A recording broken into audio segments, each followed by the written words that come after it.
Welcome to the Main Street Museum here on Bridge Street in White River Junction. I'm your host, Elizabeth D'Orazio, and I am joined by another one of the Upper Valley Vixens, our very own roller derby team. Apple Corey is here, and she's here to answer those questions. For instance, what is roller derby? So, we've heard about it, there's a lot of publicity, but maybe we're afraid to ask. So what is derby? So derby is a full contact sport on rink skates, roller skates. So they're quad skates, not roller blades.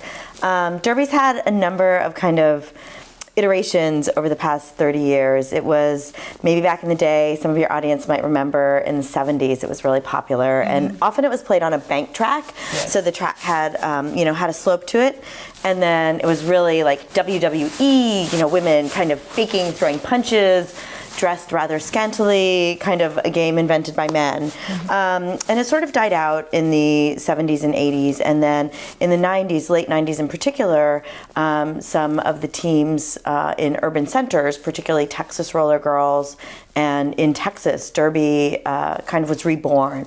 And it was reborn with the auspices of a international and national organization called the Women's Flat Track Derby Association, WIFTA or WIFTUDA, so lots of things to think about there. And really became a way for women who had perhaps been athletes in the past or wanted to be athletes as adults, could be on a team with other women and compete together. So derby is a huge growing sport. Women's derby is an especially big growing sport. It's got, leagues growing by the dozens every year, and it is something where there's a national competition, there's a championship, there's division structure, so it is a full-blown amateur structure for women to compete in roller derby. So if we were to go to one of your games, first thing we notice is now it's flat track. It's flat track. Okay, so no banking. And rink skates, no blades. No blades. Very important. So we're watching. What can we look for as we watch? Well, derby's a very fast game. So maybe if you've seen hockey, you might understand that the speed of play is rather rapid. And there are 5 players on a side. There is a positional player called a jammer. The jammer wears a star on her helmet cover. So she's got a cover and there's a star.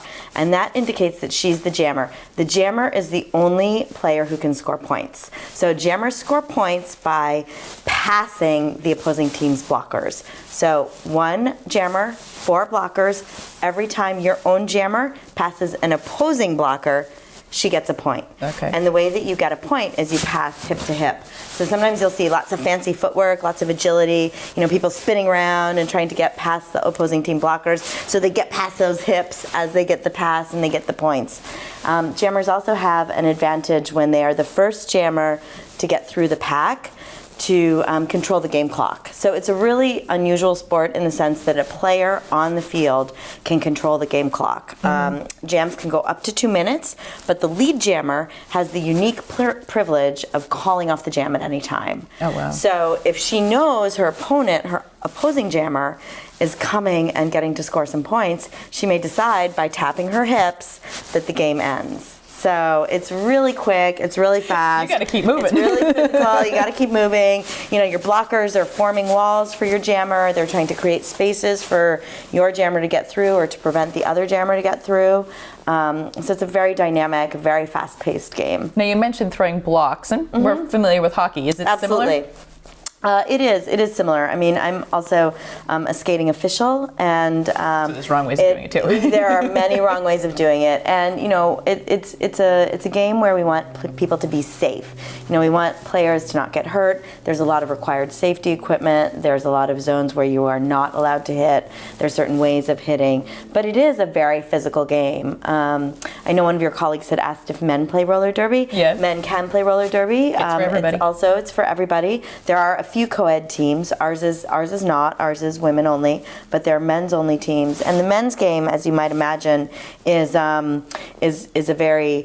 upper body game because men have so much upper body strength, and the women's game is really a lower body game. So there's a lot of hip checking and lower body checking in women's, and men's has a stronger kind of upper body feel to it. But always exciting. Always exciting. No, Fast. And we know that your first game that we're going to see on home turf is going to be in May. Yes, at Union Arena in Woodstock, which is our bouting venue. Our practice venue is Great View Roller Rink in Enfield. Sounds great. So make sure you catch Apple, Corey, and Fallon of Troy, and all the other girls on the Upper Valley Vixens. You're going to definitely want to start becoming a fan of roller derby.